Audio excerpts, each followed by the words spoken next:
And we should be live.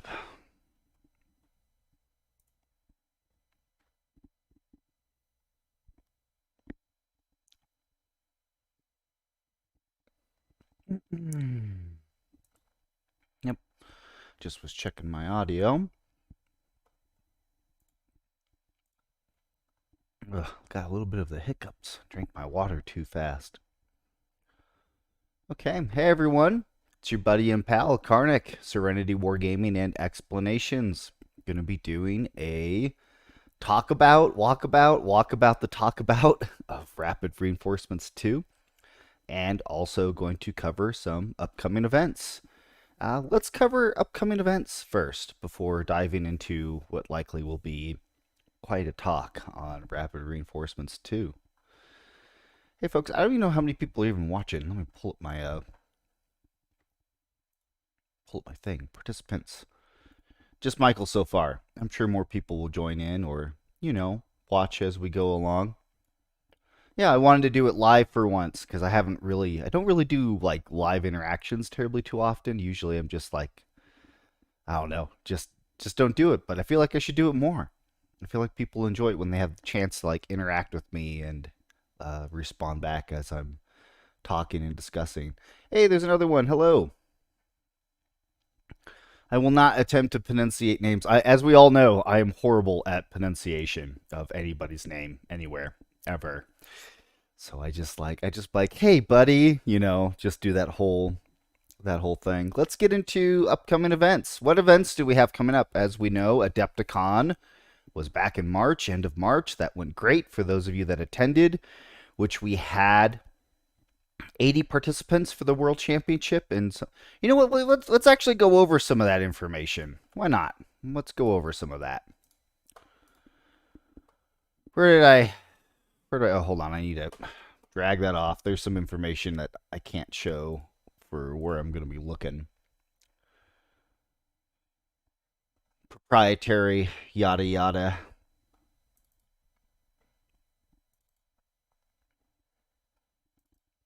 Let's see here. After action. Here we go. I can bring up this and this.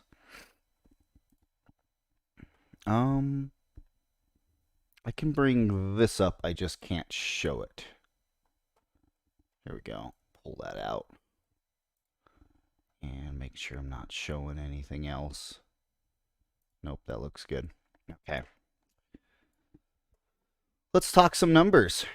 So Adepticon, we had myself, and of course we had my awesome helpers, my head judge and assistant tournament organizer, Dennis. We had Simon, and we had Stuart. And all three of them performed above and beyond. They were excellent. As I know, I talked about in my other after Adepticon report that there were some individuals that had some negative experiences. I tried to make sure we were addressing that as best we could. Ultimately, there's always an experience where there's a feel bad. And sometimes it's due to the event. Sometimes it's due to a bad ruling. It happens. Like, that's never not happened in the history of any event that I've ever been a part of. All we can do is just try to learn from it, do better, and move forward. But for Simon, Stuart, and Dennis, totally want all three of them to come back and do this again next year if they're up for it. Ion Radio. Ion Radio just slayed it. If you haven't seen any of their coverage that they did on YouTube and of all those games, like, go watch it. It's high quality entertainment. I think there's only like one game where it's like maybe it's not as entertaining, but it was fantastic. I do know that like it really sucked that right at the very end of the finals, it was such a close match. The internet and the power went out in the hall for whatever reason. I still to this day don't know what caused that. Neither does the hotel. I think it happened. But for the last chance qualifier, we had 47 individuals. World Championship, we bumped from 60 to 80. So like that was great that we were able to accomplish that. It was something that was a lot of discussion and hard work and a lot of just a balancing act between us and X-Wing. So I'm really grateful that Chris Allen, the X-Wing judge and the head tournament organizer, was really flexible in working on that. And again, that AMG and Adepticon was flexible in working on that to try to get in as many people as we could. Sector Fleet singles had 28 people. The doubles had 28 people. The feedback we got about the sector fleets was that essentially just we need to give more time, but it's like it's so hard to give more time to stuff that already takes forever, right?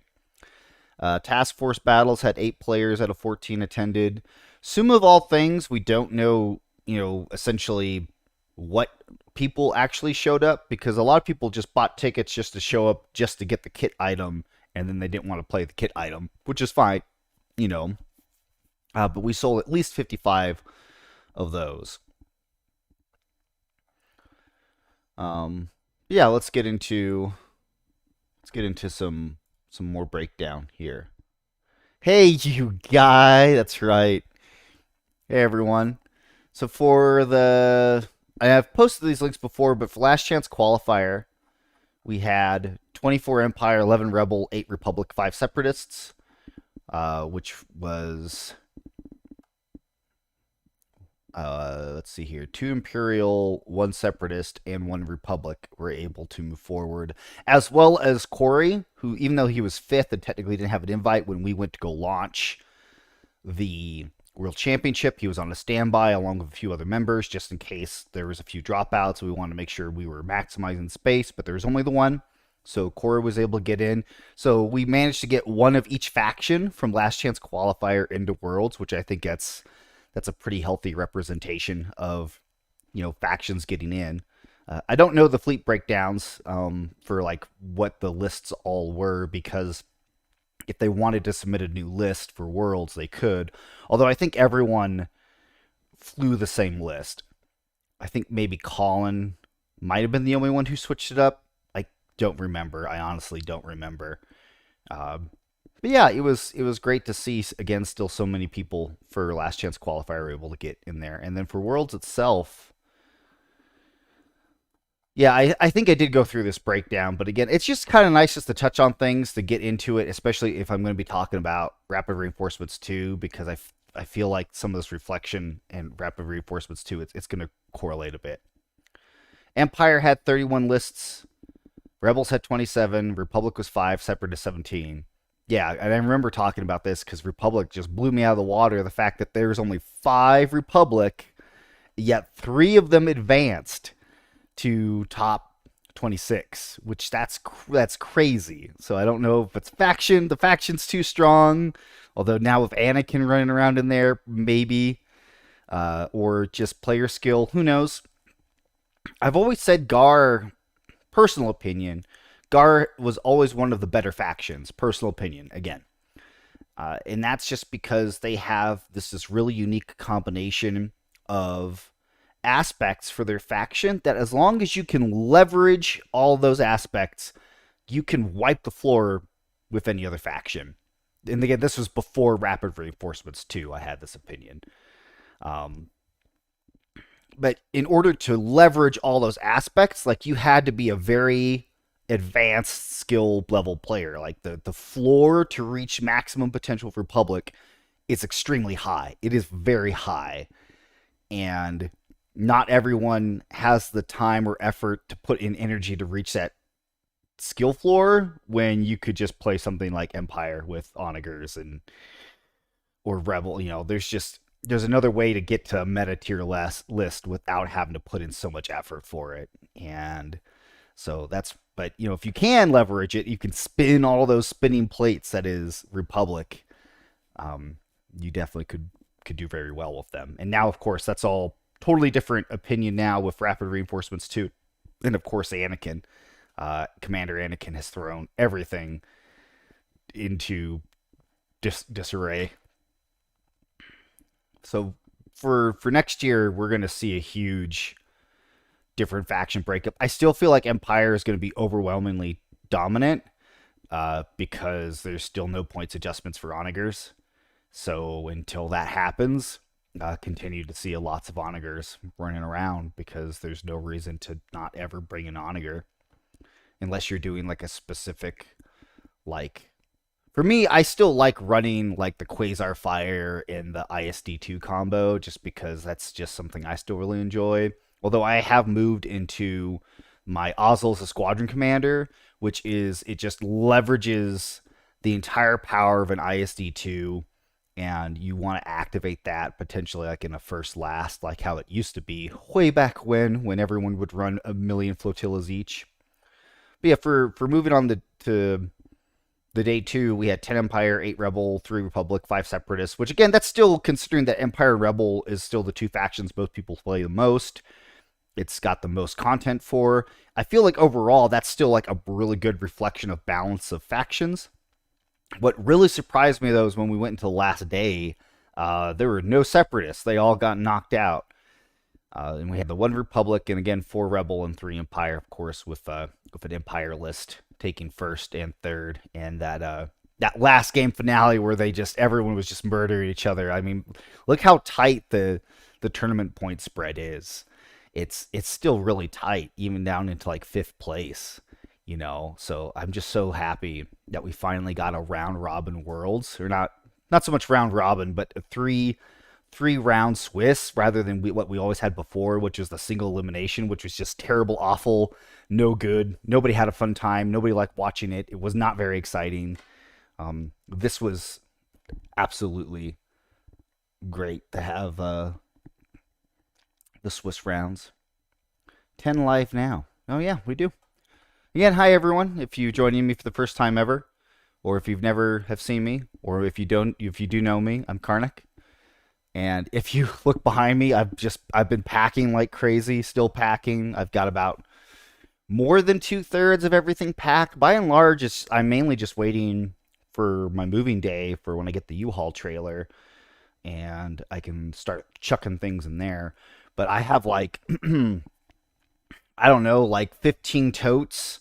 I adapted the Adepticon style of just throw everything in a tote.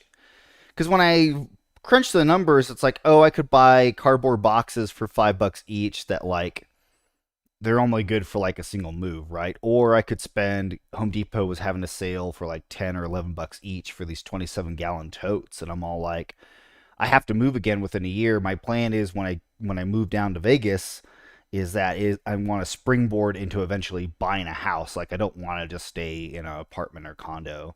I want to be able to buy a place, but it's easier to buy a place when you actually live in the place that you want to try to buy a house in.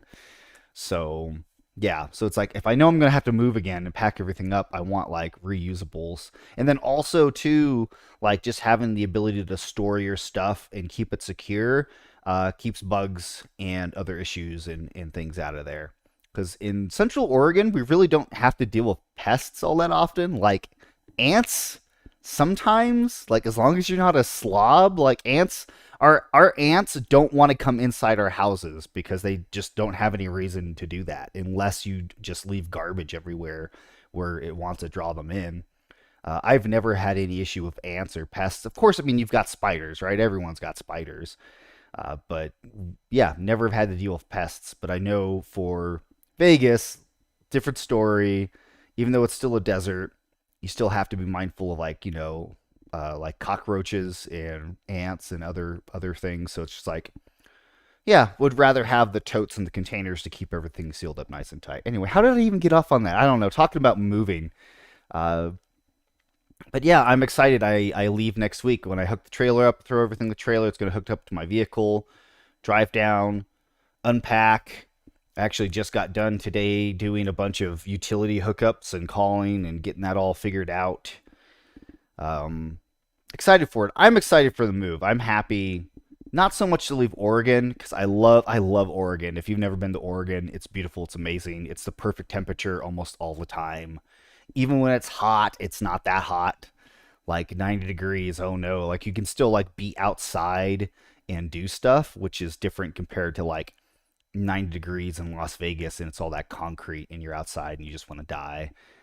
I'm sure, but I'm excited for Vegas, just different things, different lifestyle changes. I can always come back to visit Oregon, which is funny because I'm actually driving down to Vegas and then like a week and a half later driving right back to go camping.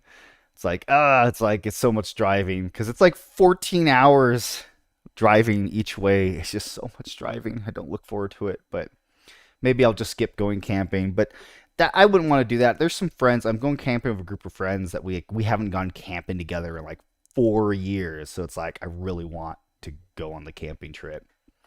Anyway, I was talking originally about events and Kubik. Yeah, we'll talk about Anakin here and Rapid Reinforcements 2 in just a second. I want to get into events that are upcoming. You've heard me mention before about Stampede City Open. Stampede City Open is going to be in Calgary. I'm going to be there helping to run the Armada tournament. I've also been assisting them a little bit on the back end stuff. Jesse is pretty much on the ball. Jesse's the main event organizer, and they've been killing it. And there's going to be, if you look down, you can see all the organizers. But Jesse, we're going to be having Armada and Legion and X-Wing and MCP. For MCP, that likely won't be like a huge draw. I guess it's still relatively newish in that area. There's a huge player base. But if you want to come play MCP stuff, that we're still going to have it there, still have tables. And again, Legion, X-Wing, I know are getting their kits. I know that Jesse just got the X-Wing kit. Legion supposedly is on the ability for stores to like pre-order but not order yet for some reason, which is weird. And Armada just doesn't show up at all, as far as anyone is aware. So I don't know where that kit is yet. It's supposed to be out, I guess, by now, but I don't know. I don't know anything about any of that. That's none of that's any of my wheelhouse. I never really looked into or wanted to know any information about any of that, so I didn't bother with it. But this is June 10th and June 11th. Again, Calgary, that's in Alberta.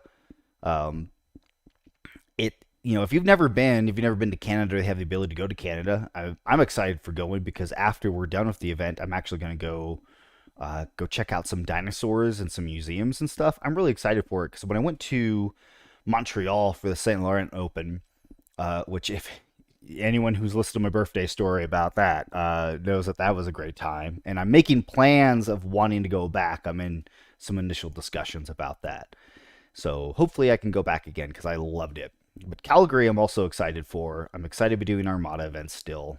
Some people took like my initial posts of like, oh, I'm leaving as being a moderator, or some of my other viewpoints. They're like, oh, he's never doing Armada again. I'm like, no, I never said that. I am always happy to go do Armada events. I love running events. Like, I'm for that. That's what I enjoy. So I'm excited to go to Stampede City Open. And if you go to this event packet, which I'm going to link here in the chat for everyone, I'm also going to make sure I'm having it in the, the descriptions and this, that, and the other thing. Get your ticket. It's got the event packet links all in here too. It has some promotions and discounts for like the buses and hotels, or if you're doing airlines, especially if you're wanting to fly in, they've got some airline discounts in here too. Let's take a look. Air Canada, WestJet, there's some hotel codes. That's always like the hardest thing, especially like hotels. It's like, yeah, give us a discount, we'll come stay at your place. Like, okay, but how many people? It's like, well, we can't force anyone to sign up for you. They're like, usually if they want to give you a code, they want to be exclusive, but then you still have to like guarantee a set amount of people, and negotiation is hard. But luckily they were able to get some codes on some things, some individuals that are willing and open to having these discounts. So I'm very excited about that. I'm going to be crashing at Skycake's place. They were very gracious enough to be like, want to come crash on my couch? And I'm pretty sure he's going to legally kidnap me one way or another. That's going to happen. But yeah, Stampede City Open 2022, going to be a good time. Or 2023, geez. We're not in 2022. But all the event packets are there if you want information about the event schedules, any rulings, or if you have questions about rulings, emails are in there, etc., etc. I will give y'all here a code. If you are wanting to sign up, this works for any of the games. Hand it out to your friends or family. I'm going to give you a discount code that's going to take $5 Canadian off of signing up with a ticket. And how much are the tickets, you ask? Let's go take a look. Let me type this in here. Discount code SWAE SCO 2023. I believe it was like $75 Canadian, right? Oh, no, way off. $54.58 Canadian. Again, if you apply that discount code, essentially makes it $50 Canadian. If you're an American, It's, our dollar is stronger right now, so actually it's going to be a little bit cheaper for you. But if you're Canadian, then I'm sorry. Like, that's the best I can do for you. I'm sorry that the American dollar is still going stonks.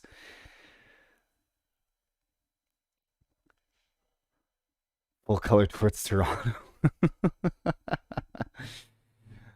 Yes, camping in Pacific Northwest is epic. The Sir Chicken. Okay, so that is Stampede City Open. What else is going on? Gen Con. Obviously, if you haven't heard of Gen Con, it is the biggest board gaming convention, I think, in the world. I went one time in 2019. Uh, Not that I had a panic attack or anxiety attack, but it is a lot of people, and it is like this huge convention center that's already ginormous. I feel like it's like 1 square mile or something. It's something ridiculously huge. And not only that, it's all of the hotels around it, and like the football stadium and the baseball stadium. It's in Indianapolis, and yeah, like hundreds of thousands of people. Like, there's just so many people. Oh my gosh, it's so many people, and all the vendors. There's a lot to do there. And I enjoyed it because in 2019 was when Star Wars Outer Rim, I was able to do demos for it to people. And man, I was so much fun. I love just doing demos for games and teaching people how to play. I just had a fantastic time. And doing the Star Wars Armada event, I was the head judge. But Gen Con, I might be doing. There was an initial reach out on if I was interested. I responded back like, yeah, let's talk about it. So we'll see. So I don't know if I'm going to be at Gen Con or not, but I might be. For otherwise, Golden State Games, we are in a preliminary planning session. That was, if you remember, or don't know, that was San Francisco in November last year.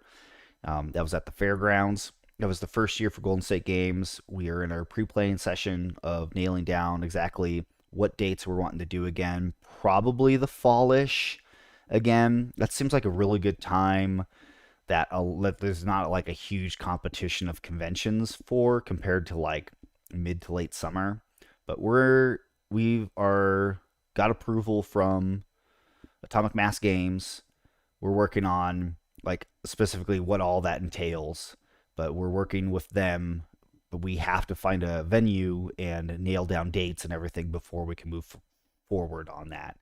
So if Atomic Mass Games is watching, this is not like an official announcement or anything like that. I'm just saying that like Golden State Games has to get our stuff together so that we can continue to correlate. I guess what I should say is that this is just only discussions, right? They are not committed to anything. I'm not committing you. I'm not verbally committing you. You're not committed. You still have the ability to do whatever you want. It's like all this legal jargon you have to say, right? It's like I'm not speaking for Atomic Mass Games. I don't represent Atomic Mass Games. I am not Atomic Mass Games. I'm just one of the coordinators for Golden State Games. That is part of the discussions on trying to get things for our event from Atomic Mass Games. So I need to keep going on. Like, how much more legal jargon do I have to go through, right? I think I've covered it. So it's not committing them anything. All I'm saying is that we're in talks. That's all it is.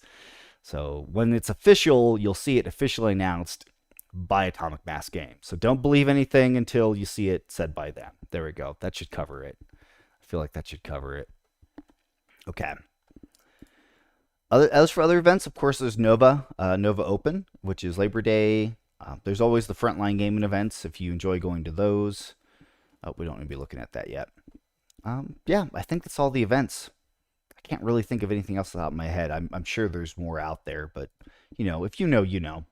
I'm mainly just trying to obviously promote the stuff that I'm going to. Not that I have anything against anyone else others events, but if I'm not going to it, I'll try to make sure to mention it if somebody mentions it to me. But let's get into Rapid Reinforcements 2. So Rapid Reinforcements 2, we got 8 upgrade cards. And I'm going to preface this by saying that I'm not going to touch on personal interpretation of rules. If you want to understand how any of these cards work, go to the Atomic Mass Games rules forum where they've been answering questions. Do I agree with any of those rulings? Yes and no. Am I going to elaborate on that? Nope, I'm definitely not going to elaborate on that. The rules, that as they answer them, they are their official rulings. If that is how they rule it, it doesn't matter if it abides by rules reference guide or not, that is the official answer, and that is the way they want you to play it. And for their perspective and how they choose to answer things, that's their right to do that. They don't have to abide by the rule book if they don't want to. If they just say, this is how this works, we don't have to explain how this works. And that is their prerogative to do that. Okay. Let's start with some of the simplest ones. Let's start with the squadrons. So I'm actually like pretty interested. Peter asks if I'm still working with AMG. No, as I said several times before, I left my subcontracting position, which means I did work for but was not employed by Atomic Mass Games as a social media content moderator on their forums, answering questions for them. I also did some subcontracting work as a game developer for them in a very limited capacity. I was never like a hired game developer. It's just like, the sum of all things and Rapid Reinforcements 1.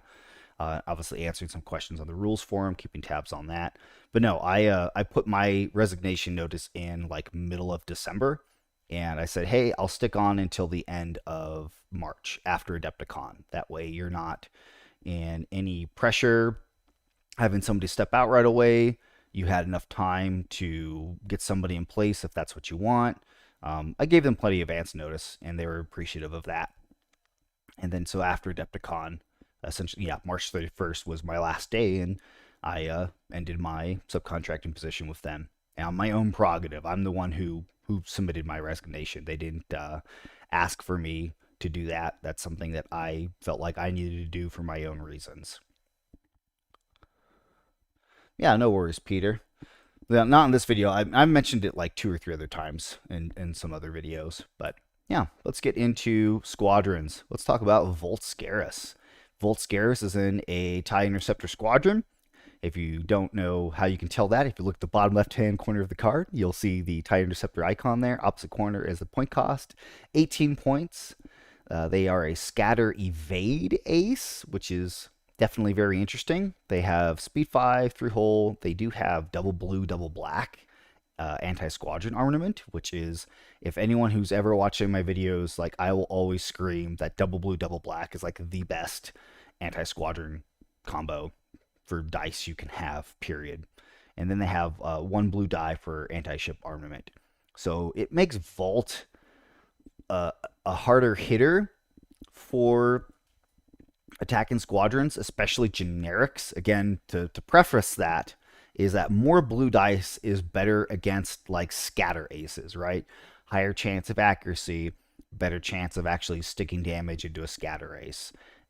More black dice you have, the better you are against double brace aces and against generic squadrons in general, just because you'll have more consistent damage. So Volt wants to go after non-scatter squadrons. You really don't want to be throwing Volt after any scatter aces unless you absolutely have to. Now, the flip side of that is you can have Volt be engaged with scatter aces, because when he counters, again, his unique ability down there is during the squadron phase, you cannot make non-counter attacks.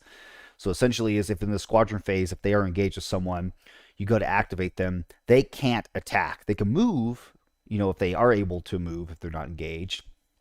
But if they are engaged from their squadron, they can't move, they cannot attack them. But the flip side of that is they get counter 4, which is crazy. So it's 4 blue dice for counter. And then they still have Swarm. So what's great about Volt is, you want to throw them in and be a stick in the mud for other squadrons, so they have to shoot him and he counters them and blasts them with a bunch of dice. And you also want to ensure that you are activating them in the ship phase, so that way they can use their squadron armament to greater effect at being able to just pop something. Because they do work with Howl Runner, so Howl Runner, they're able to add a black die, because Howl Runner is... all it cares about is if they have Swarm, you can add a dice, right? I don't think the color mattered. It's the wrong one. I'm not remembering Howl Runner's wording 100% right now. Let's go look. Oh no, it is one blue die. I apologize. It does specify. I thought it was just one die to its attack pool, which all the squadrons are already blue. But no, this specifically states you can add one blue die. But that's okay. That still makes Volt good, I feel like. So yeah, the evade makes them great at taking flak fire because they can evade to reroll, especially if that die is a blue dice, or especially if it's a red dice. If there's hits on there, make them re-roll that because you have a better chance of getting them to roll into not damage than into damage, and it makes your squadron more survivable under flak. Now, black dice, it's not going to be as helpful against black dice because there's still a 75% chance, a hit is going to be a hit. But you could get lucky. So Volt can sit under, essentially ship flak. As long as they're only being attacked once, they're fine, and you can save that scatter for squadrons. Now, the flip side to that is if they are being shot by squadrons, and those squadrons roll an accuracy, and they lock your scatter, that evade may or may not save you damage. And again, being only 3 health, you're going to see Volt just die like that to anything that rolls 4 dice. Yeah, essentially, like X-Wing, generic X-Wings can potentially one-shot Volt because all they have to do is roll 1 accuracy, 3 damage, and even if you reroll a blue from a hit, if it rerolls into a hit, Volt still dies. So I don't know if that's worth the expense of 18 points. Again, I appreciate the fact that they're a huge squadron killer, right? But why not just bring Hell Runner with some TIE fighters and you'll get just as much value out of them? I feel like, I don't know. I personally don't think that I would run Volt in any capacity just because I don't feel like their supposed positives outweigh their negatives. And I think their negative is still too high because they're just a 3-hole scatter ace with no brace. So that's Volt. Very simple, very straightforward. Let's talk about another simple, straightforward squadron. Wat Tambor. He's in the Beelzebub, 22 Starfighter. Icon again, bottom left-hand corner. Point cost 20 points. Speed 4, 5-hole. Again, double blue, double black, which is great. Anti-squadron armament is black, or anti-ship armament is a black die. So again, pretty consistent damage, being able to plink at ships. They don't get a card ability. They are just basic escort, relay 1 with scream. And it's just weird. The squadron is weird to me. I don't necessarily think it's bad, but why? Again, it's a brace evade ace. I don't know why it's brace evade, to be perfectly honest. I really think it should have been double brace. So yeah, for being, especially if it has escort, yeah, it's got screen to be able to reroll dice and dodge.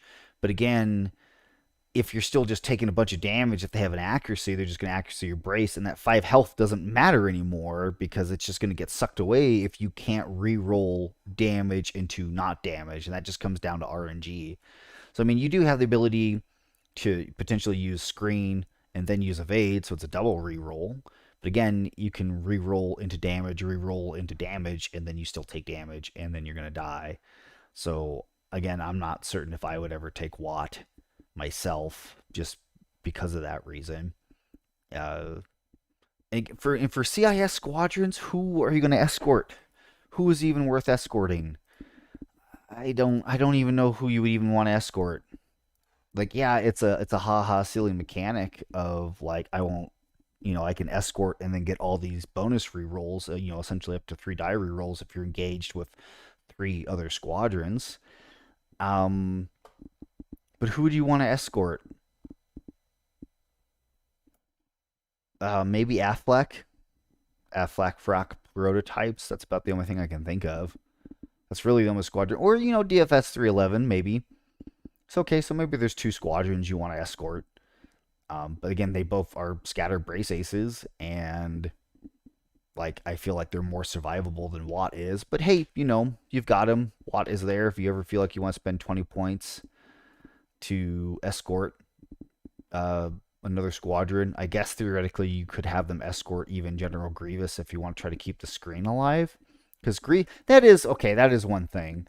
That Grievous, whenever I bring them, Again, because of how strong they are at murdering squadrons, they just get focused and targeted and killed down really fast. So I could see a Watt Grievous combination. Yeah, that's true, Adam. You drew the same conclusions I was talking about. Yeah, it's so hard to not bring the Watt officer. Again, it just depends on what you're bringing. If you're bringing like a Providence, or if you're bringing like a support hard cell that wants to throw shields out, like it's so hard to like not bring Watt, because I feel like the Watt officer is a little broken with how much survivability that they bring to ships. I feel like that they need to be adjusted just a little bit. That's just personal opinion. And yeah, he is the only escort fighter droids have. That was definitely something that I know that was brought up in discussions about stuff like that. So I'm happy that that resulted in a squadron like this. And again, just to preface that, for Rapid Reinforcements 2, I had zero hand in any of the Rapid Reinforcements 2 content. Uh, what else? Yeah. So again, it's not that like they're bad. I think Volt out of anything is like pretty meh. But Watt has some use cases. Let's talk about Matchstick. So Matchstick for the Republic, Y-wing squadron, unique. I just it's, it's he's so cheap at 14 points. So speed 3, 6 hull, double brace ace, blue black for anti squadron armament. Which again, like for Gar Y-wings, that's just, they hurt so bad. Gar Y wings will tear you apart because they've got that high hull and consistent ability to do damage. And they don't care if they're shooting a scatter ace, right? They don't care, because did I roll damage? Okay, great. You're going to scatter it. And then now your scatter is getting burned. And then I just throw another Y wing at you and do it all over again. And I throw another Y wing at you and I do it all over again. I throw another Y wing at you and then you're dead, because you're typically a 3 hole scatter ace. So, like, I've seen players throw three, 4, 5 Y wings at one scatter ace to ensure that they died, because you can't kill the bombers fast enough before they just pick your guys apart. Um, and again, 14 points. Like, who's the next? They're just so cheap. I can't believe how cheap they are, and I don't think that they should have been 14 points. I mean, 16 points for a V19, yeah. 17 points for V19, yeah. But 14 points for a Y-wing? I don't even think Rebels have anything that cheap. Who's cheap? Who's cheap at 14 points, 15 points? We got Dagger at 15. That's a B-wing. They got Dutch at 16. I feel like Matchstick should have been 16 or 15. Definitely 16. Yeah, I'm gonna go 16. I feel like Matchstick should have been 16. It's personal opinion. But anyway, we've got them. We have them. They're there. Let's talk about Matchstick. So they are standard Y-wing in the fact they've got bomber, they've got heavy, double brace ace.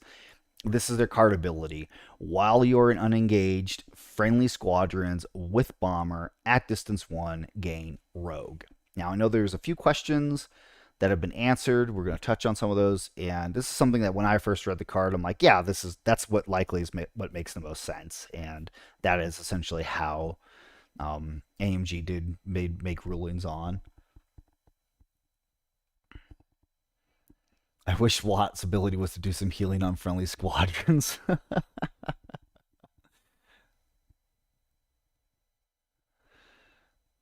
Love Matchstick. He will drive my arcs. Yeah, man, Matchstick with arcs, and I feel like Matchstick arcs and potentially even with hyperspace rings. Um, I don't know if you'll see. You might see them more with Ahsoka, like Matchsticks. Oh, I hit the wrong one. Matchsticks, because we get Matchsticks. And what you do, an acclimator? No, not an acclimator. It's got to be a Venator, right?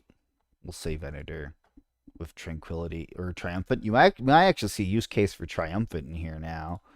Flight controllers, Ahsoka, hyperspace rings. So I don't know if you put them on a Venator 1 or not. Probably do a Venator 2. Yeah, you do a Venator 2. Venator 2. Triumphant, flight controllers, Ahsoka, hyperspace rings. Yeah, that's 120 points of ouch time, and then with matchstick and hyperspace rings, like, I mean, you can't put matchsticks in the hyperspace because it's friendly. Oh no, non-rogue. Oh no, matchstick does work. Yeah. So this was one of the questions I answered. Was like, does matchstick is matchstick able to use hyperspace rings? And yes, matchstick is able to use hyperspace rings. That was something when I first looked at it, I was like, I wasn't sure, and then I looked at more. I'm like, oh yeah, it's able to use it because its effect, it's technically not on the table to be at distance one of itself to get rogue. So they made it so that they do work with hyperspace rings. So that with arcs, with if you're using triumphant to if your first activation, I know you can't use it round one, but if you're wanting to keep your Venator further away, yeet a like a concierge ship out there instead, and then do your fleet commands. I know it's another friendly non-flotilla. So you could do it with like an acclimator. You have your triumphant out there and their squad in command with Ahsoka and everything else. But you can even just do this combo. You don't even have to worry about triumphant. Even this combo, if you throw your Venator speed 3 out there to get in range of your squadrons, because even if you're just doing Y wings or you could do arcs, you're still going to be yeeting 3 dice at things with snipe. So, or if you're arcs, you start with 3 with Ahsoka, and then you add on flight controllers when you're actually doing your attack. You can do 4 dice for your snipe, which is just crazy.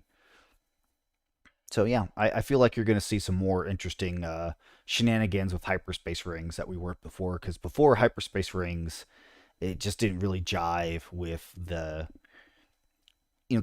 were silly, they were useful, but they weren't as useful as I feel like they're going to become with matchstick now. Just makes me want to fly Honda Squadron to move them wherever I want and focus them down. Yeah. Matchstick 12 points bombers is meme content. Matchstick even at 20 points would still be good. The matchstick has to go first because rules clarifications that the rogue doesn't follow squadrons that leave his bubble.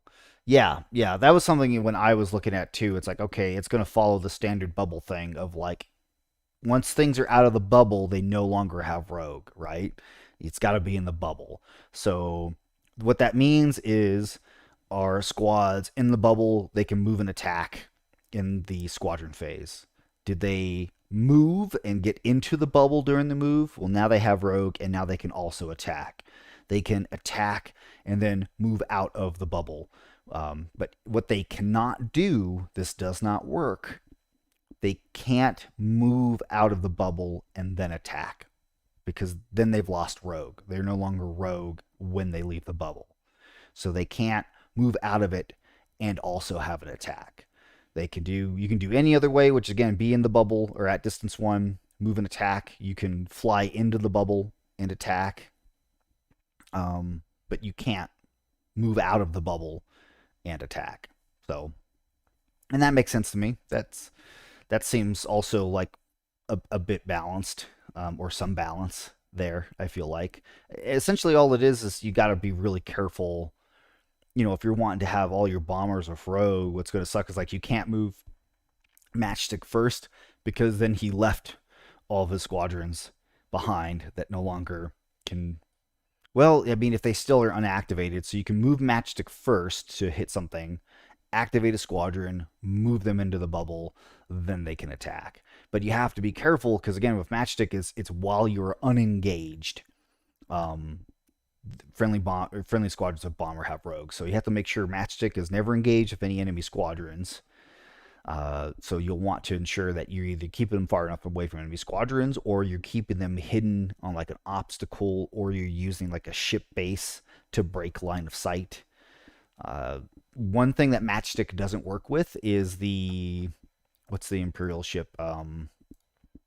What's it called? The Raider. The title. Not that I think you're not going to see this title flying around as a counter. Instigator. Instigator will stop matchsticks, because technically matchstick would be engaged by the ghost squadrons of Instigator. So matchstick would be engaged. Their ability doesn't work. But again, like, you're not ever seeing Instigator anyway. I don't think anyone's going to bust out Instigator with SSDs coming back into play now with Pryce. You're not going to see Raiders coming back into play because Onagers are still really good. Just Raiders are not all that great still as small ships. Especially you're not going to see Raiders with Salvo Anakin running around as well. They're just Raiders like to shoot things, but they don't like being shot because they don't have redirect and they just blow up. So that's how that will go. Okay. But yeah, I think we're definitely going to see a lot of use out of the squadrons. Now let's get into one of the most controversial of the four, Fen Rao. So Fen Rao is a gauntlet fighter. He's 24 points, speed 4, 7 hull, which again gauntlets were already pretty beefy. Double blue, 1 red for anti-squadron, and their anti-ship is a blue and a black. Now they're not bomber, but blue and black is still pretty good. I feel like, potential for double damage, high chance of single damage. They have assault, which is while you're attacking, if you want to spend a die off a hit icon, you can. If you do, the defender gets a raid token of your choice. Weirdly enough, they have escort, which is, it works with Hera, I guess, for rerolls if you're wanting to bring them with Hera. I don't know. That just seems really weird to me. Like, yeah, they've got a lot of health. They've got the brace, but you know, I don't know. I don't know the reasoning behind them also having escort. I guess maybe they didn't want them to like be hiding under a huge escort cloud and not being able to get smacked around. That's the only thing I can think of. But the thing is, like, you're gonna be bringing now Fenrir with Biggs maybe, and just bring some, some X-wings or a YT 1300s, and Fenrir will still be a huge slog to try to kill. 7 hull brace ace. Oh my goodness. So their card ability: when you are chosen to activate by a squadron command, after the activation is resolved, choose up to 2 non-unique squadrons at distance 1. The chosen squadrons may activate as if they were chosen by the squadron command. And as we've gotten some feedback about that, we know that the chosen squadrons gain the benefit of the ship that activated them. Even though that's not technically what the wording says, they've clarified it to that the ship itself is able to grant benefits like flight controllers and like Yavaris. So maybe Fenrir will bring Yavaris back into play, because then with, if you're running well, not that they can take flight controllers because you'd need a Vanguard, or what's the rebel title. But maybe you'll see both. Who knows? Maybe you'll see Yavaris or the what's it called? What's that title called? Where's the frigate? Show me the frigate. But yeah, it is Vanguard. Okay, I was right. So you could see Yavaris, but I still feel like Yavaris is too much of a drawback to get an extra die. Like, I could see it being useful with bombers.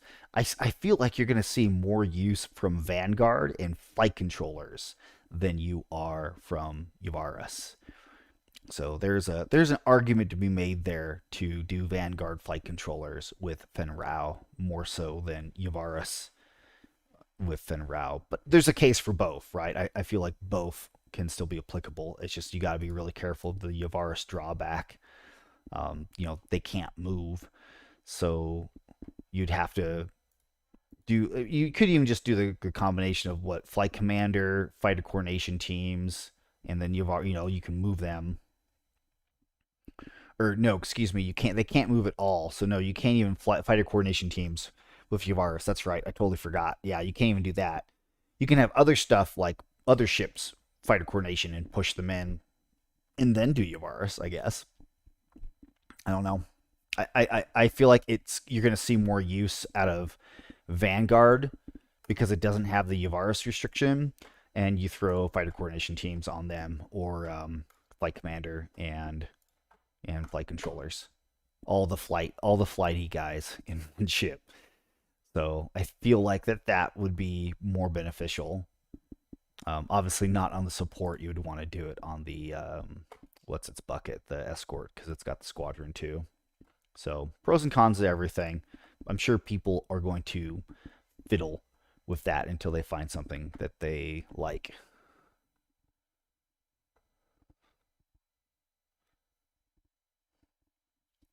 Yeah, you could bring Jan, Biggs, Fen Rao, but then that's three of your aces right there. So you get one ace left. What's your other ace you're gonna bring? Hera? You could bring Hera, right? Could bring Hera.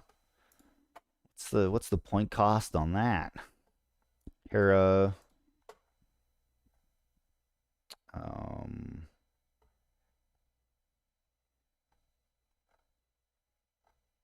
boy, I am just totally blanking. Here we go. Jan, Fen Rao, Biggs. That's 85 points already. And then if you just brought a bunch of X-Wings, you don't even need to bring YT100, just bring X-Wings. How many X-Wings can you fit?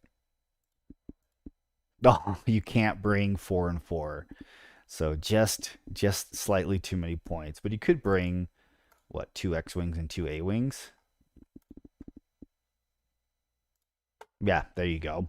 So that's still your 8 squadrons. 2 X-Wings, 2 A-Wings, Biggs, Fen Rao, Jan, Hera.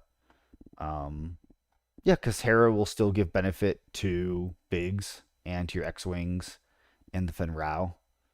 Jan is still there doing Jan things. A-Wings are there to, do A-Wing things. Maybe that's who Fen Rao is trying to push. Or if you wanted to swap those out for Y-Wings, I don't know.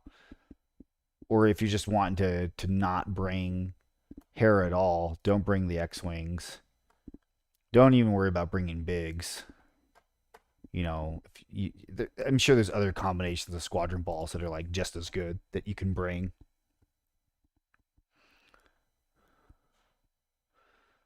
Yeah, Fen Rao is you're right, Michael. It's weird. Relay is definitely the best way to put that. But it is not relay from the ship, it's from Fen Rao. So because they are Speed 4, you can yeet them, way across the board, not across the board, but really far, way outside a squadron's normal activation range, even with relay, right? Even if you had medium and then relay from that, like being at medium and then moving distance 4 and then being at 1 of something is further. I think the only thing that could compare is like, um, man, I am just totally spacing on all the upgrade cards today. The boosted comms. I think Fen Rao is the equivalent of boosted comms and relay. Like if you're at like the maximum distance space for everything, Fen Rao would have the ability to go like essentially the same distance as you would get from a boosted comms relay. So is that useful? Is that not useful? Is that any different than 4 points? And I'm gonna go with, yeah, I think it's very useful, especially when you take into account that flotillas, if you're not wanting to put boosted comms on them for whatever reason, they're just a cheap pusher now. You don't even have to throw any upgrades on one. You can have a naked GR75. It can reveal a squadron command, yeet Fen Rao out there to do his thing, and then move the GR75 to Fen Rao to put, as long as they didn't go too far. And you're going to be in range to be able to do it all over again. You don't have to spend an extra 4 points on boosted comms. You might even, oh, that's something to even think about. You could do reserve hangar decks GR75s more now. Like if you wanted to bring GR75s of reserve hangar decks and you wanted to bring Z95s and Fen Rao is maybe pushing them around. I don't know. That's kind of like an interesting thing to think about because Rebels, like you don't see Z95s and reserve hangar decks terribly too often with them, but there's, again, yeah, it's just there's lots of like little interesting unique things that you can do. I don't think Fen Rao is going to be a game changer. I think it's going to be a different way to build Rebel squadrons, which is good. Any diversification that gets away from what is currently established for more diversity and more different ways to build Rebel squadrons, I'm all for that. I'm all for helping to diversify Rebel squadrons. Unfortunately, Imperials are still stuck in that rut of Vader, Steel, Jendon, and whatever your fourth ace you want to bring. But that's been the case ever since Salone came out, and ever since we got Merrick Steel and Jendon. Like, because before Vader, it was Morna, right? Like, that's never, like, that kind of stuff has never changed. It always was like, these are the three aces you always bring. And with Imperials, you always brought 8 aces anyway. So it's like, you Imperial squadrons still just suffer from lack of a diversification. Like nothing really changes them, unfortunately. Yeah, that's true. CR90s can become squadron pushers now as long as they're carrying around that token. Yeah, that's true. That's another with Jaina's Light. Jaina's oh no, not that Jaina's Light needs to be even more annoying. Oh my gosh. Oh, that just what's the just bring Corvette A, Jaina's Light, and then yeah, you don't even. I mean, yeah, if you wanted to throw like TRC on there, you could even just bring a naked Janus Light and have it be annoying with like Captain Rex on there. No, because you got to be at close range for Captain Rex. Uh, you could throw what's his bucket on there though? Adar Talon. That makes it starts making that Janus Light a really juicy points pinata though. But not any different than if you put Adar Talon on GR75, I guess. But it's just it hurts less when you lose your GR75 with Adar rather than 56 points of Corvette. Hmm. Just things to think about. Things to think about. Jaina is one of the best titles of the game at 2 points, only followed by Bright Hope, which is what 1 point, right? One point for Bright Hope, or 2 points, excuse me. Yeah, stupid Bright Hope, man. I hate Bright Hope so much.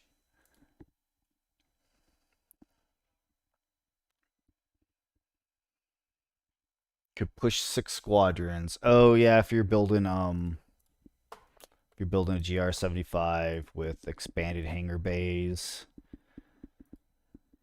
and you've got Finn Rao. So squadron command is 2, expanded hangar bays, and then token, and then yeah, Finn Rao. So super cheap 6 squadron pusher from a GR75 is it can also be nuts. And then yeah, throw Adar Talon on there too.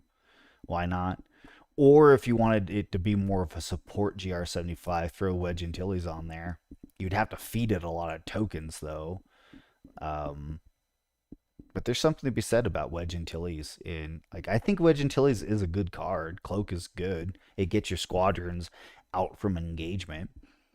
In most cases, unless your opponent is like being overactive and like really pushing his squadrons out to keep them entrapped. Anyway, I think we've spent enough on good old Finn Rao here. Let me make sure I didn't miss anything else about them. Do a matchstick I got. Finn Rao. Oh, I don't think we've updated this yet for with the rulings. We haven't, but no. Let's talk about.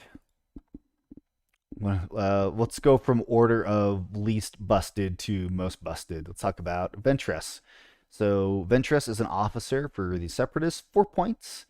Ventress, after you perform an attack targeting a ship that has 1 or more raid tokens, if the defender suffered 1 or more damage, you may remove 1 raid token and 1 command token from the defender. If you do, gain a matching command token. In a nutshell, Ventress is after an attack, because again it says after perform attack. So after attack has to be a ship. That ship. So qualifications are it's after an attack. It has to be a ship. It has to have a raid token. And even though technically it doesn't have to have any command tokens on it, you won't get any benefit from this upgrade unless they also have a command token on there. So that's 4 stipulations to make this upgrade card work, which is that is a lot of stipulations to make something work. Yes, it is only 4 points, but my argument would be that with that many stipulations, it should have only been a 2 point card because you have to get 4 things working for you to get value out of this card. And if you don't meet any one of those 4 things, you get nothing out of Ventress. That's not to say that you can't get value out of Ventress. There's definitely some interesting builds I've seen already with like Dooku, or it's mainly Dooku, right? Ventress mainly paired with Dooku. I mean, you can kind of see that little Dooku smug face right there. That's I think it's a slight nod to like use this card with Dooku, dummy. Because TF, people are like, oh, I want to use it with TF. I'm like, no, you don't. You don't want to use it with TF. With TF, you don't want your squadron tokens or your raid tokens to get removed because then you have to put them back. And you don't want to waste time putting them back. You want them to just be there. So you don't really want to combo this card with TF. Combo them with Dooku.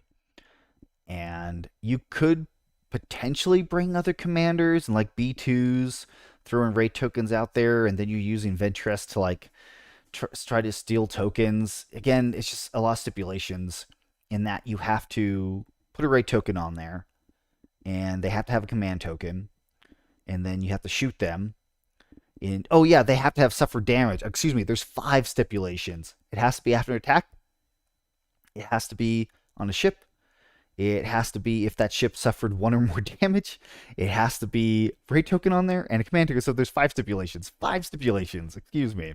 So yeah, you have to be able to shoot them and deal a damage to them if they cancel your dice and you didn't deal any damage, or if they re-rolled your dice and you didn't deal any damage, then you still can't use this card.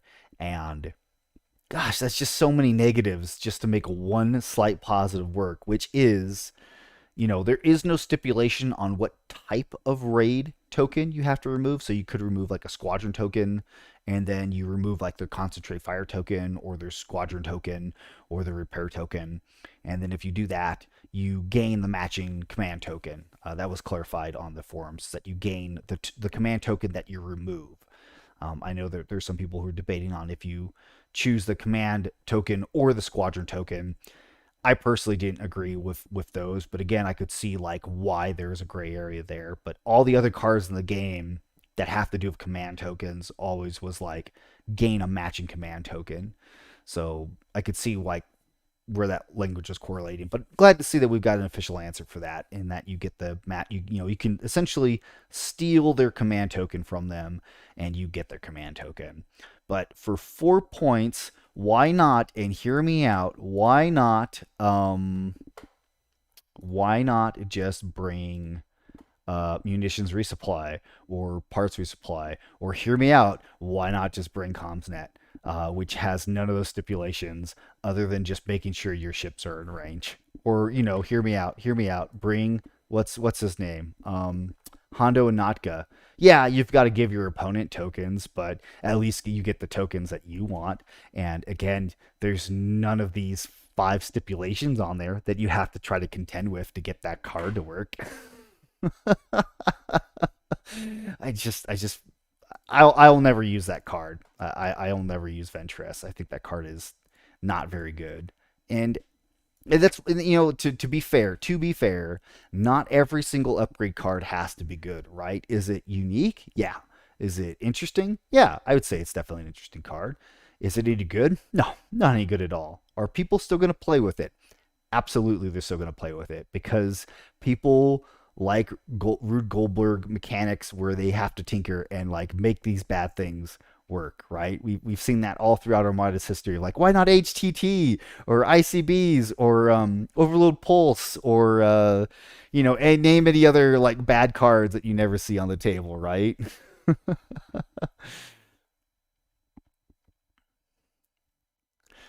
Adam says she's gonna look great with the other cards that never get played.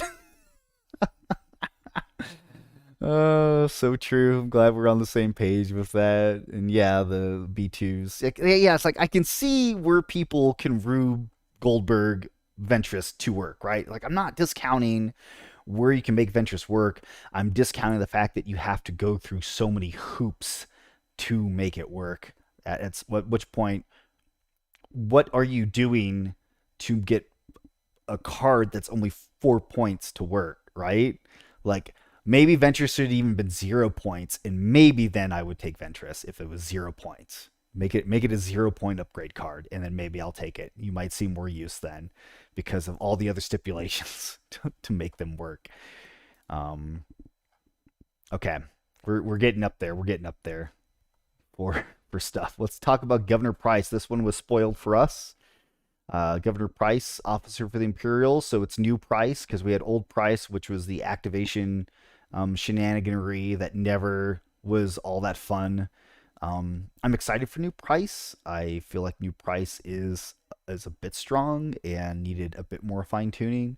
But new Pryce is once per activation, while performing an attack against an enemy ship, you may spend one shield from the attacking hull zone to change one die face to any result. This is a fantastic card, and I think it's well balanced for 7 points. And I think 7 points is right for it. If I had to tweak anything, I think I might tweak the wording a little bit more. I feel like maybe it should just been exhaust the card, because the once per activation, you can still pair that with like salvo. Because I run SSD salvo, and like it's just funny when it's like I salvo you. It's like I roll my 3 dice and I LTT my blank red into another blank, and my blue I have SW7, so it's always a damage. And then I take my blank black dice and I spend a shield and I turn that to a hit crit. And guess what? You just took 3 damage. It's like so like I love Governor Pryce on the SSD. I actually think that this single card is going to swing SSDs back into play. Not that SSDs weren't already like seen or there's some combos they could use, but their biggest issue always has been dice fixing. And it's not so much the dice fixing because you always take leading shots, right? But if you're up against thermal shields, you would lose all your blue dice and then you couldn't reroll. Or, again, for leading shots, you have to give up a blue die. You have to give up a damage to reroll your pile. And with SSDs, you do not want to be losing dice from your attack pool for any reason. If you want to beat large ships and smack them down, you need every single damage you can possibly squeeze out of your dice pool without losing any damage. And this is why you'll always see SSD like supported by Vader Officer, because like if you just get a super bad dice roll, like you gotta throw somebody out the airlock to like make that good. Because when I play SSD, and yeah, it is all just like dice roll. It all just comes down to SSD dice roll. Did I roll good? I'm likely going to win. Did I not roll very good? I'm likely going to lose. That's SSD in a nutshell. And so you want to leverage being able to fix your dice pool without sacrificing. And there are people like, well, you're sacrificing shields. I'm like, okay, like if your SSD dies with any shields left on it, you did not leverage your SSD very well. Like you should be spamming repair tokens to move shields around, get your shields back. I would even say that like you could just go full on repair spam as you typically want to try to swing into in later games. You could start that even earlier, because losing shields to dice correct, especially if you're at close range and you're throwing black dice in there, like that's a hit crit every single time, or a red double.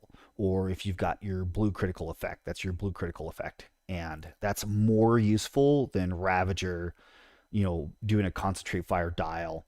Because you still get your extra dice with the Ravager token, right? Like you're still getting at least 1 dice add, even if you're not getting your 2 dice add. So like, Pryce is just good. You're gonna see it back on SSDs.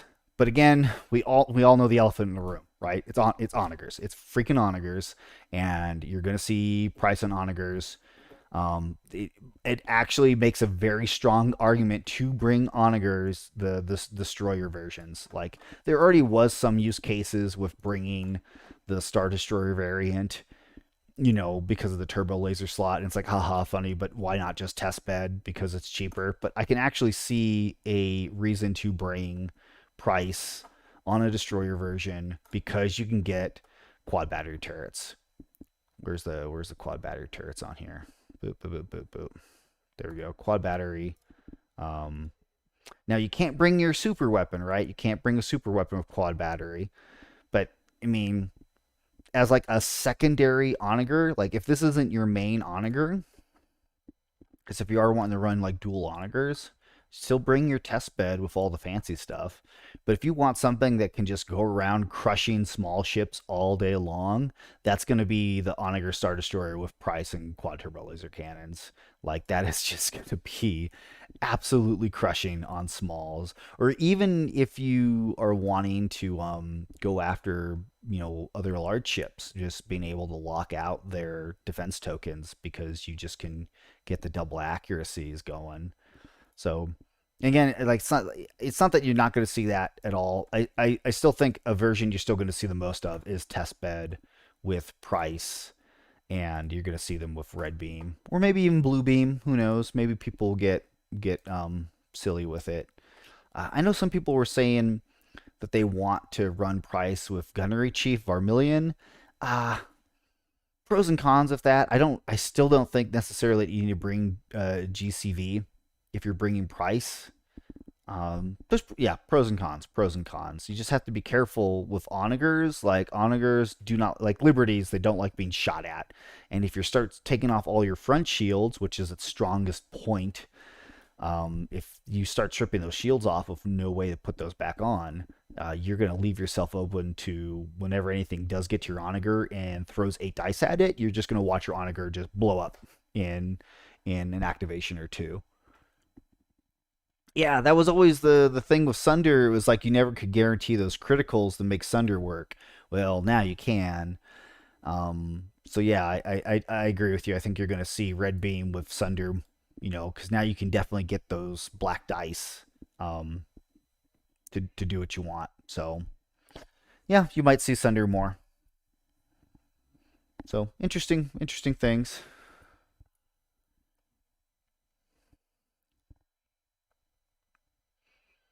Read up on some of the comments here. I almost never see thermal shields. Oh man, I almost always see thermal shields on Gar. There's a case to be made with thermal shields versus ECM on like a Providence. I almost always will take ECM on a Providence, but there's case for both. But you're always gonna see thermal shields for Anakin. There's no reason not to take thermal shields on Anakin because he don't care. Like you're gonna spend accuracies a lot. I mean, okay, that's Anakin conversation. We're gonna hold off on Anakin conversation until we get into Anakin conversation. I'm not diving into that right now. Um, Pryce, bye bye. Yeah,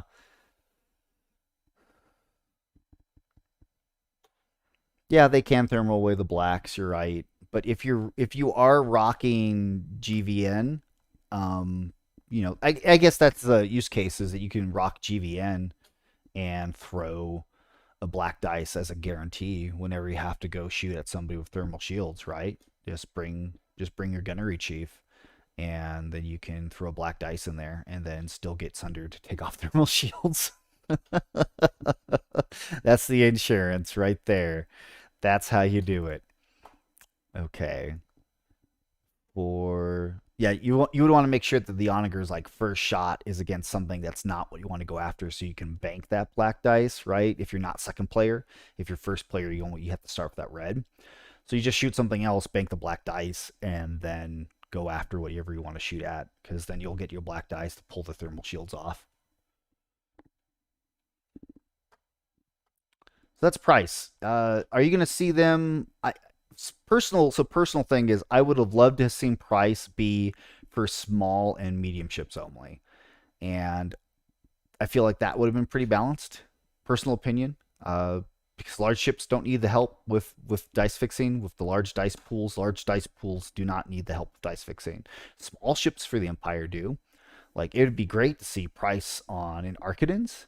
I think Pryce would be fantastic on Archidans. And again, there's the balance to that, right? Because they don't get a whole lot of shields to mess around with. Pryce on an Archidans would be good. You can make a use case for Pryce on a demo gladiator. You can I feel like you can still make a use case for Pryce on a Raider 2 with like HIE, right? Like, there's different use cases for everybody, or Pryce on a Venator. I don't know. You just or not on a Venator, excuse me. You could make a case of why not Pryce on a victory, but then like why not Tua for ECM. So wouldn't it be good on a Quasar Fire? You could throw them on an interdictor, like a combat interdictor. combat interdictor. Guys, we've cracked the code. Pryce and combat interdictor is the new meta. Here we go. Pryce is combat interdictor. Throw some targeting scramblers on there. Ion, HIE, there you go. That is the new meta right here. You always throw 2 damage at long range with the 2 red dice with Governor Pryce there.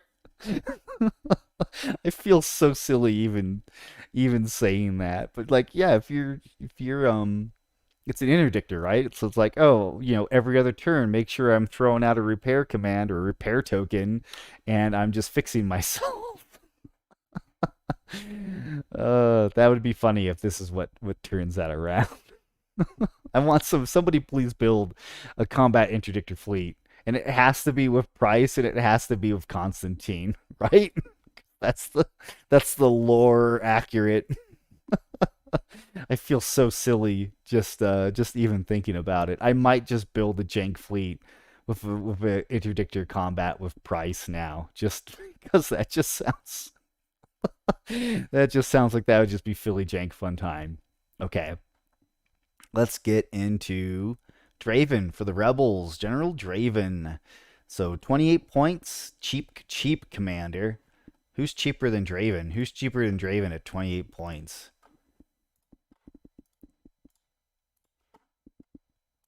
Who's cheaper? Is anyone cheaper? Radis at 26. Sato, Garm, Kraken. A gate again, still 20 points for a gate. A gate is just so undercosted. Oh my gosh. So Draven, same cost as Leia.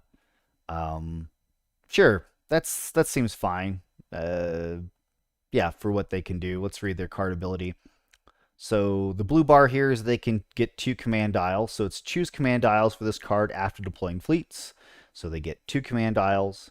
You choose commands. At the start of each sip phase, you may reveal and discard 1 command dial from this card. If you do, until the end of the round, when an enemy ship spends a matching command dial, it resolves that dial as though it spent a token of the same type instead.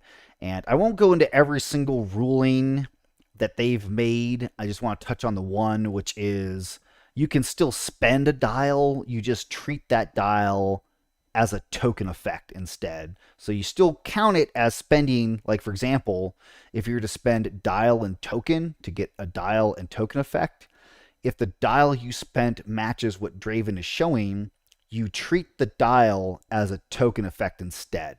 Okay? There's been people running around saying that it's token plus token, and that's not what this says, or the personal interpretation. It's not that you spent a dial and that dial is now a token. You still spent dial and token, right? You just treat the dial as a token effect, not that you didn't spend a dial. You just treat it as the token effect instead, and you still treat your spent token as a token effect. Okay? So that's kind of like, that's the only way like this works, because if you say, well, it's a dial, but now it's a token and you spent token plus token, like that doesn't work according to the rules reference guide. I'm sorry. Like that just does not, that interpretation is not supported, and it can't work. But that's personal opinion. And I don't, I'm not going to go into any more of it than that, other than just, again, how this effect and how we've been told to treat this is if you spent a dial, you only get a token effect. So you get a token effect, and if you spent also a token, that token effect. So essentially you get just double token effects. And again, not that you didn't spend a dial, you just treat it as if you only got the token effect instead of the full dial effect. So where is Draven going to be strong at for 2 rounds? 2 rounds. And you can do this 2 rounds consecutively. I would have rather have seen this guy be 26 points, and they could only do their effect every other round. Personally, I feel like that would have been more balanced. But hey, they can do it back to back. Which means pretty much go away Salone is what that means. It is absolutely anti-Salone. Still useful against some other like repair spam heavy builds, or if they're concentrate fire spam heavy. Essentially, if they have squadrons in their fleet, you're going to select squadrons for both of those.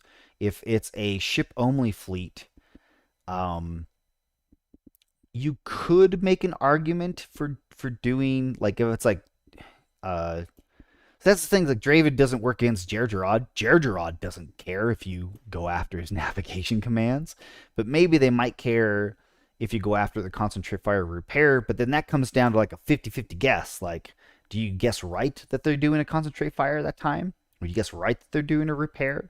But essentially, Draven is they're going to be a squadron commander, is what they're going to be, because they will stomp any other squadron commander they come across, because you can choose your engagement of, okay, you can't be nearly as effective engaging me with your squadrons as I'm going to be for 2 rounds in a row going after you. And especially as first player Draven, you should be going for first player with Draven. If you can get the first last, that's why. So get the 4 or 5 ship activations, however you need to get it. Just go with more generics than aces if that's what you need to do to get your point value. Go with ships that have nothing on it, right? Bring 2 GR75s in a CR90 or a Hammerhead, whatever's just cheap, and get the first last and be first player and have the bid. So you activate your last ship that is your squadron pusher, right? Because if you're last, it doesn't matter. Second players, most players are only bringing 4 or 5 activations. And sure, there might be most of their fleets just don't run 5 ships. It's pretty rare to see 5 ships. You can do it, but you just don't see that often. It's typically 4. But even if you go up against somebody who's second player and they've got 5 ships, you chuck squadrons in. If you out activate them, you do the whole last thing, push all your squadrons in, start next round. Sucks to be you, no squadrons. I push more squadrons at you. Next round after that, sucks to be you, no squadrons for you. Here's more of my squadrons at you. Your squadrons can't do anything. Because what you should be doing with Draven is you should be jumping in, engaging 2 or 3 squadrons at the very most, blowing them up on your next activation, right? You jump in, hurt them all, start the next round, kill whatever that they're engaged with, pull them back. Pull them back underneath your flak. Because what that player is going to throw 2 squadrons from their main ship underneath your flak fire to come after your squadron ball? Heck no. They're not going to do that. They're just going to sit there and take it. Because what's the alternative? Yes, they're going to play more reserved and keep their squadrons under their own flak. But again, that doesn't help them if you're first player, you go last, and then you go first, you kill their squadrons, and then you move away. Okay, that's how strong this card is going to be. It's going to drastically change squadron engagements. It's going to make them so, like, if you feel like squadron engagements were already really dull, this is just going to make them even more dull. Like, it's just going to make them so much more tedious than they already were. I don't think Draven is healthy for the game in that aspect. But hey, I could be wrong. Maybe I'm wrong. But I don't feel like I'm going to be wrong. It's just going to make things more tedious, especially when it comes to squadron engagements. Because then, yeah, like I said, you jump in, next round, you shoot them, jump away, and then start a next round. They still can't activate a whole lot of squadrons. You jump in, and by that point, their squadron ball should be dead. Or dead enough that, you should have brought some bombers, and now you're starting your bombing runs. So maybe the answer to this is rogues, right? Imperial rogues are so good, right? Especially those separatist rogues or those Republic rogues. I guess only now if you bring Matchstick, right? Matchstick is the counter. There we go. Matchstick for everything. Like, it's just I feel like it's just gonna be unhealthy for the game, but hopefully I'm proven wrong. I don't want to be right. This is one of these things I don't want to be right about.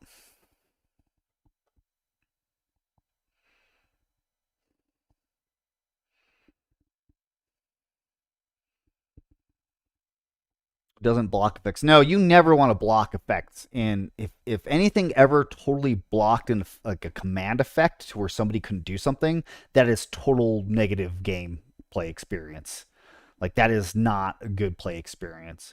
Because raid, at least you can overcome raid if you're prepared for it. It's not preventing you totally from doing things. But if there's a commander that just totally stopped you from doing a command, that's negative gameplay experience. I would hate playing something like that where I was told, oh, those commands you wanted to do, you can't do them. With Draven, it's already bad enough that like you can still do your commands, but they're crap.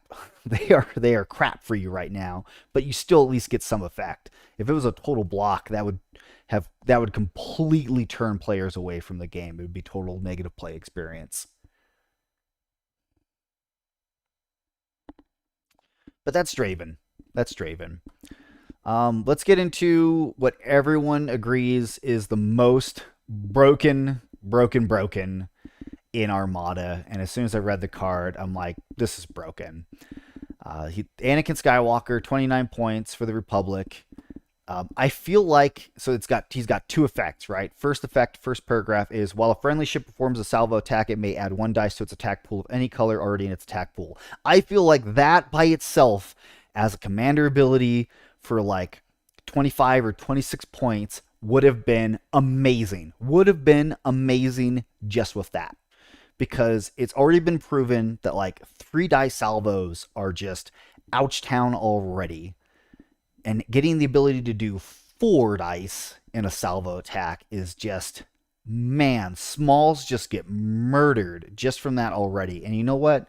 That would have been fine, I feel like. That still would have promoted like some salvo building, some salvo shenaniganry.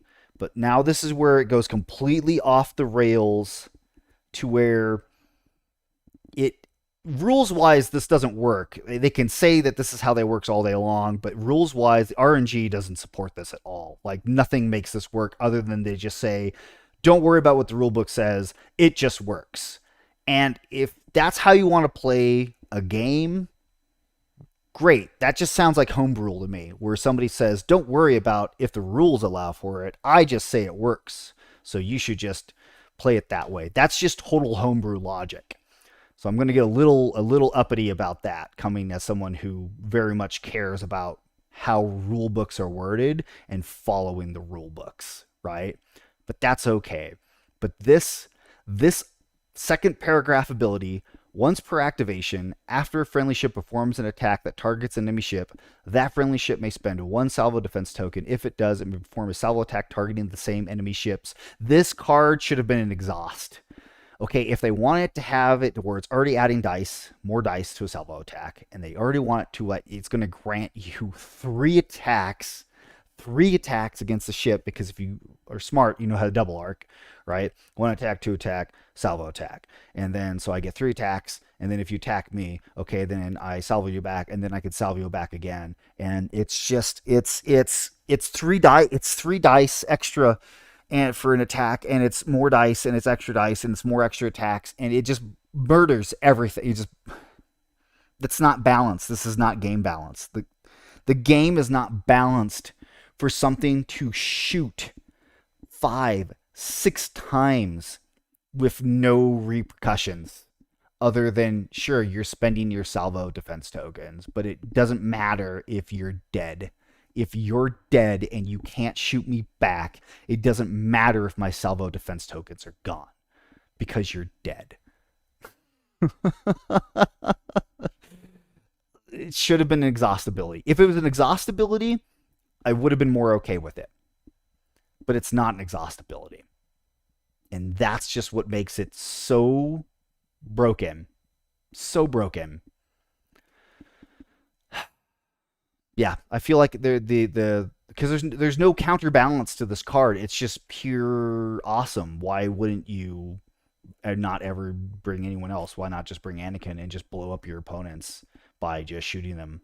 Because even if you build accuracy heavy builds, okay, so if you're locking the salvos, you're not able to lock the brace, and they are still alive. Or in this case, as I was mentioning before, with Anakin Skywalker, you don't care about your brace token anymore. You want your salvo tokens. So sure, you could bring ECM for your salvo tokens, but if you're smart, you're bringing Ventress, you're bringing local fire control, you have 2 salvo tokens.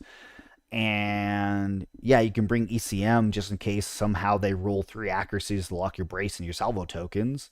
or it, it's not healthy. It's not healthy because yeah, you just bring thermals, you wipe out however many dice that they're throwing at you, and then you punch them back for a million dice back.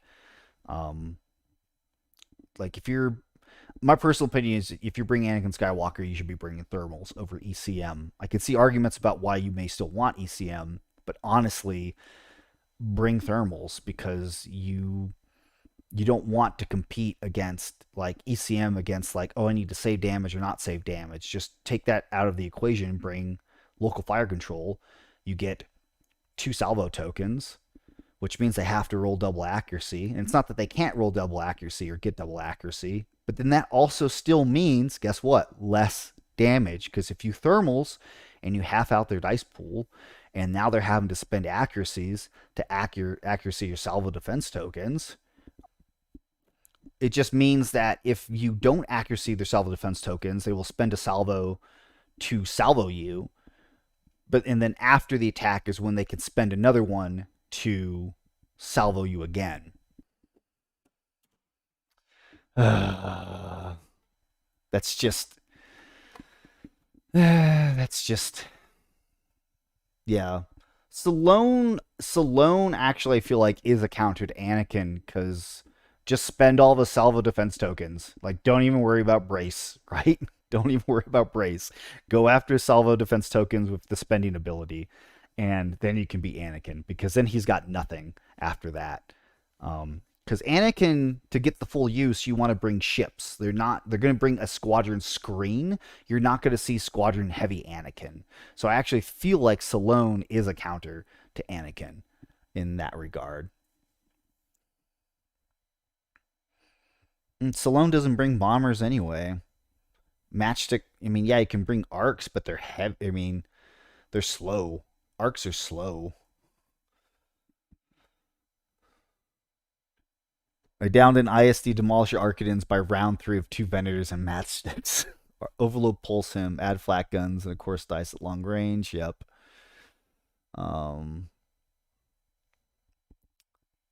There is a case where I'm actually bringing an SSD build of Overload Pulse that I want to have a bid. Here, I'll even show you. I'll show you my build and my philosophy.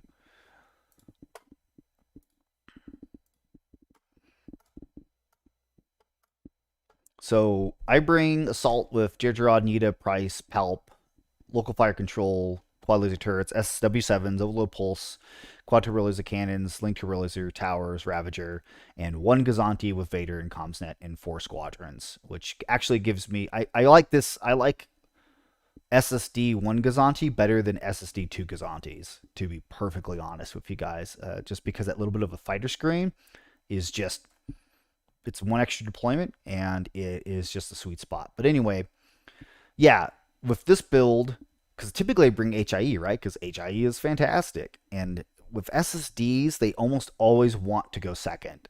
If somebody's making an argument that they want their SSD to go first, sure, there's arguments for that. I don't agree with it. I think SSD's best when you're playing their objectives, because if you're an SSD playing someone else's objective, usually that's never to your advantage, and you almost always like just regret it. It doesn't matter what the choice is, it's almost always bad for you as an SSD. But if you're SSD and you're making them play with your objective, which I bring advanced gunnery, and I bring Astro Tactics, and I bring Sola Corona, I say Corona, but Corona, and like those are bad options across the board for whoever has to pick them, because advanced gunnery, like if your SSD blows up, that's already a 10-1. What? They blow it up, they get double points. It's just more 10-1. Like, yeah, there's an argument to be made that like maybe you wiped out almost all of their fleet and then you lost your SSD, and made it a tie rather than like you go from a tie to a pure 10-1 loss. But as we all know how tournaments work, is that if you get tabled, that almost always knocks you out of the running anyway. So like, for me, I lean into that more rather than run away from that as a SSD personal play style. So with Overload Pulse is the flip of that though, is because you want that as first player. You don't want that as second player. Overload Pulse does not help you as second player. It helps you as first player. And again, you have to run it with Emperor Palpatine, and you have to run it to where, again, accuracies, you want to accuracy all of the defense tokens that you feel like they're going to use, especially those salvos. Accuracy all defense tokens, you overload pulse them. Now all the defense tokens are exhausted, which means that now if they want to attack you 3 times, bye-bye all their defense tokens. They're gone. Like, it's like, okay, you attacked me, all your defense tokens are now gone. You spent them all shooting me. Congratulations, you played yourself. Yes, yeah, advanced gunnery is a pure counter to Anakin. 100%.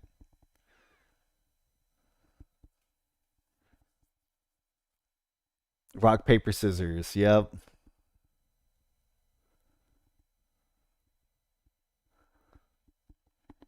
Onager, Draven, Anakin don't take skill.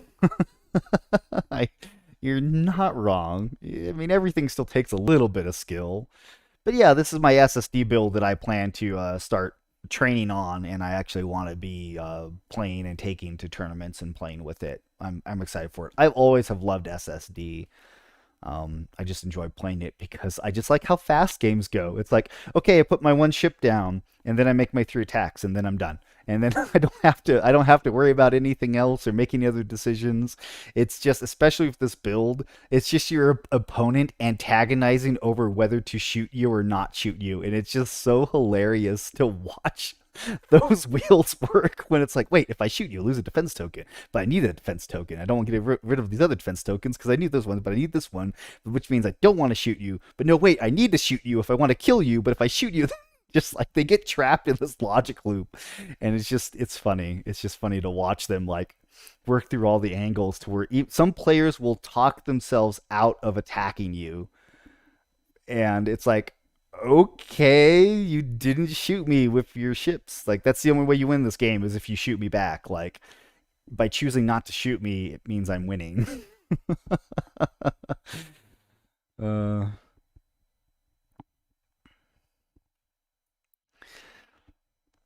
yeah, boarding troopers, I don't feel like boarding troopers is all that good on SSD. Especially if you're doing boarding troopers overload pulse. I guess that would work if you could double arc them, you overload pulse them, and then no, because boarding troopers are even before that. So I guess my question is, why are you bringing boarding troopers and overload pulse? Like those are counter conflicting to each other, because overload pulse can't get rid of defense tokens. All it ever does is just exhaust them. So like boarding troopers exhausting defense tokens to then they are still exhausted by overload pulse. That I'm not understanding. I'm not understanding where that's going, I guess. Unless it's like you're fighting against 2 different Venators, I guess. Maybe. I don't know. I don't understand. Please explain. I require more data. I don't mean that to like rag on you or bag on you. I just don't understand the logic flow there. But yeah, that's all. That's Rapid Reinforcements 2. Um, Anakin, I just think is really broken and needs a complete rebalance pass with some play testing. Just because as it is, it's not fun. That's not fun. Coolant discharge hard counters Anakin. Dodonna wins again. That's right. Good old Dodonna, always consistent. Yeah, okay, multiple targets. Yeah, that makes sense. But I mean, overload pulse works for any attacks that you're doing, though. So unless there are 2 ships in 1 arc, I guess that would be a case. Yeah, if it's triple Ven and they all are somehow crowding into 1 arc and you could only ever shoot 1. Nim always has seen play off and on. It's not that Nim is bad. It's just that there's so much else that you can use over Nim. But yeah, there's a case to be made of Nim coming back to strip salvo tokens off of Anakin. But now we're getting to like hour and 40 minutes of chatting. I've been talking a really long time. We went over Rapid Reinforcements 2. We've we've talked, we've laughed, we've cried. We went over the events. Again, if you want to go to Stampede City Open, I linked earlier in the chat I'll link it again here, the event packet with discounts. I also have a discount code. Link this again here for you all before we head out.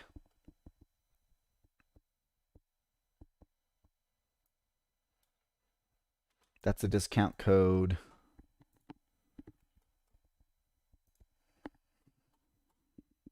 Where'd you go? Lost you, folks. And that is the packet. But yeah, hopefully this provided a lot of just like chewing points, talking points, and just talking about different builds, talking about different things. I didn't touch on every single ruling that the rules forum was on. Obviously, you can go there and research it and look it up yourself. I'm excited for Armada. I'm excited to keep playing Armada. I definitely am going to scale back on maybe my collection because I have like $3,000 worth of stuff. I might scale back on that a bit. But not right now, some point in the future. I'm excited for my move to Nevada. I'm excited for future opportunities. And I want to just say thank you for sitting here and chatting with me and listening to me rambling on and interacting with me. I really do appreciate that. I want to get more. I keep saying this so often, right? I've been saying this for like 4 or 5 months. Like, I want to make more videos. It's just that my life has just been so busy. I don't see that slowing down anytime soon. But it's like I want to dive back in doing more videos because it's my passion. I really like doing it. I like just talking about games and bullshitting about games and having a good time. But I hope to see more people at tournaments across the country, be involved in board games, and do great things. And I'm just, again, thank you. I'm appreciative of you spending your time with me today. And like always, hey, I'll catch you next time.